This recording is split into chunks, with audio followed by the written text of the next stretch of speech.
எல்லாருக்கும் வணக்கங்க. இன்னைக்கு உடலுக்கும் எலும்புக்கும் பலம் தரக்கூடிய கருப்பு கவுனி அரிசியை வச்சு எப்படி கஞ்சி செய்யறதுன்னு பார்க்கலாங்க.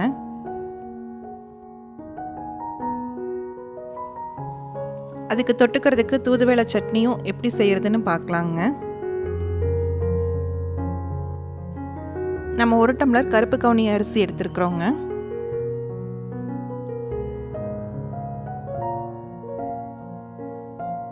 இந்த அரிசியை நல்லா கழிஞ்சு சுத்தம் பண்ணி எடுத்துகிட்டு வந்ததுக்கப்புறங்க 1 டம்ளருக்கு 10 டம்ளர் தண்ணி நம்ம சேர்த்திக்கலாங்க. இது 6லேருந்து 8 மணி நேரம் நம்ம ஊற வைக்கணுங்க.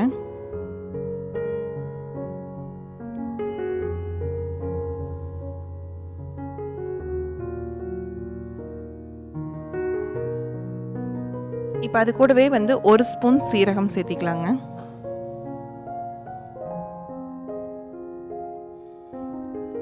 இது நம்ம மூடி போட்டு ஒரு 6லேருந்து 8 மணி நேரம் அப்படியே ஊற விட்டுறலாங்க.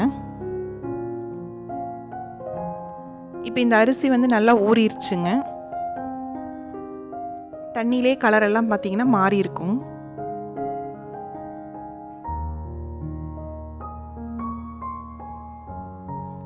இது கூட நம்ம வெந்தயத்தை ஊற வச்சிருக்கிறோங்க 1 ஸ்பூன், அதையும் உள்ள சேர்த்திக்கலாங்க. அது கூட 10-15 பல் பூண்டு. இப்போ கஞ்சிக்கு தேவையான அளவு உப்பு சேர்த்திங்க. நம்ம குக்கரை மூடி போட்டு ஒரு 10 விசில் விட்டு நம்ம வேக வச்சு எடுத்துக்கலாங்க.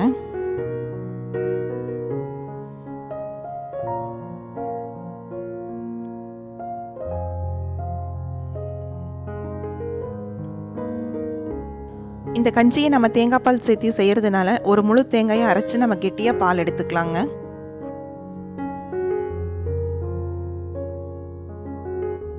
இப்போ குக்கரில் 10 விசில் ஏரும் போயிடுச்சுங்க. ஓப்பன் பண்ணி பார்க்கலாங்க.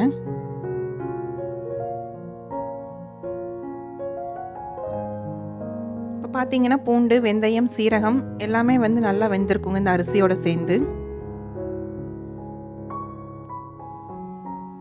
இப்போ இந்த வெந்திருக்கிற அரிசியை நம்ம ஹேண்ட் பிளெண்டரை வச்சு நல்லா மசிச்சு விட்டுக்கலாங்க. அப்படி ஹேண்ட் பிளெண்டர் இல்லைன்னா நம்ம மத்து போட்டும் கூட நல்லா மசிச்சுக்கலாங்க. நல்லா ஒரு கூழ் பக்கத்துக்கு வர அளவுக்கு நம்ம இதை அடிச்சுக்கலாங்க.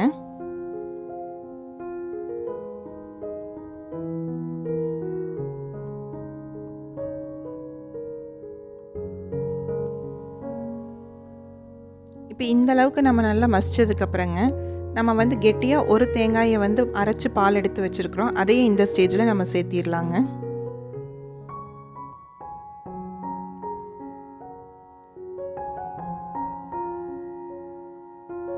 இதெல்லாம் சேர்த்து நல்லா கலந்து விட்டோம்னா நம்மளோட கவுனி கஞ்சி ரெடி ஆயிடுச்சுங்க.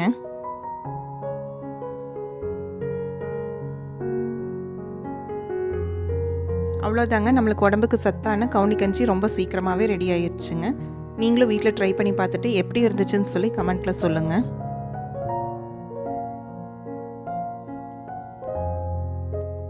தூதுவளை சட்னி எப்படி செய்யறதுன்னு பார்க்கலாங்க. ஒரு வடக்கல்ல 2 ஸ்பூன் எண்ணெய் சேர்த்திக்கலாங்க. அதில் 2 டேபிள் ஸ்பூன் கடலைப்பருப்பு. அது கொஞ்சம் வறுபட்டதுமே நம்ம 2 ஸ்பூன் கருப்பு உளுந்தம்பருப்பு தோலோடு சேர்த்திருக்கிறோங்க.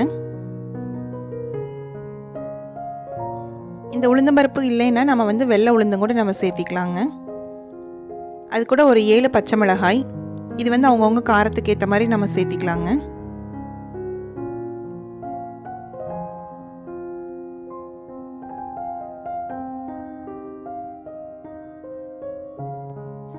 இப்போ இந்த கடலைப்பருப்பும் உளுந்தம்பருப்பும் நல்லா செவந்து வறுபட ஆரம்பிச்சிருச்சுங்க.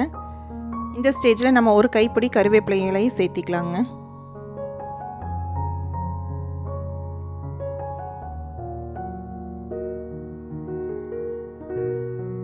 அது கூட 1 ஸ்பூன் வரமல்லி,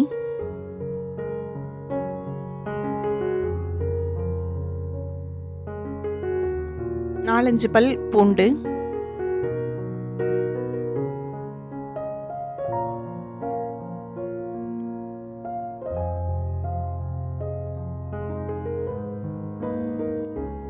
இப்போ அரை மூடி தேங்காயை நம்ம வெட்டி வச்சிருக்கிறோம். அதையும் உள்ள சேர்த்து நல்லா வறுத்துக்கலாங்க.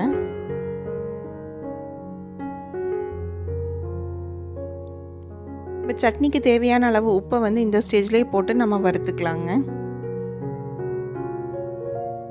இப்போ பார்த்தீங்கன்னா கடலைப்பருப்பும் உளுந்தம்பருப்பு எல்லாம் நல்லா ஒரே மாதிரி செவந்து வர ஆரம்பிச்சிருச்சுங்க. இது கூட நம்ம வந்து ஒரு சின்ன நெல்லிக்காய் அளவு இருக்கிற புளியை வந்து சேர்த்து நல்லா ஆற வச்சுக்கலாங்க.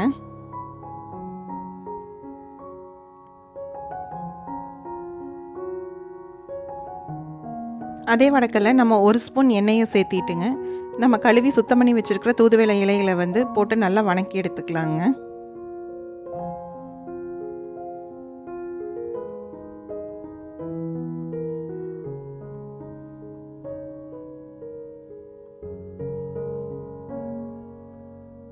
இலைகள் வந்து நல்லா சுருண்டு வர அளவுக்கு நம்ம நல்லா வணக்கிக்கலாங்க. இப்போ இந்த அளவுக்கு வணக்கி எடுத்து நம்ம நல்லா ஆற வச்சுக்கலாங்க. இது ஆறினதுக்கப்புறம் நம்ம கடலைப்பருப்பு உளுந்தம்பருப்பு ஏற்கனவே ஆற வச்சது கூட இந்த வணக்கின இலையையும் போட்டு லைட்டாக கொரகொரப்பாக நம்ம அரைச்சி எடுத்துக்கலாங்க. இது வந்து ரொம்ப பேஸ்ட்டாக நம்ம அரைக்கக்கூடாதுங்க.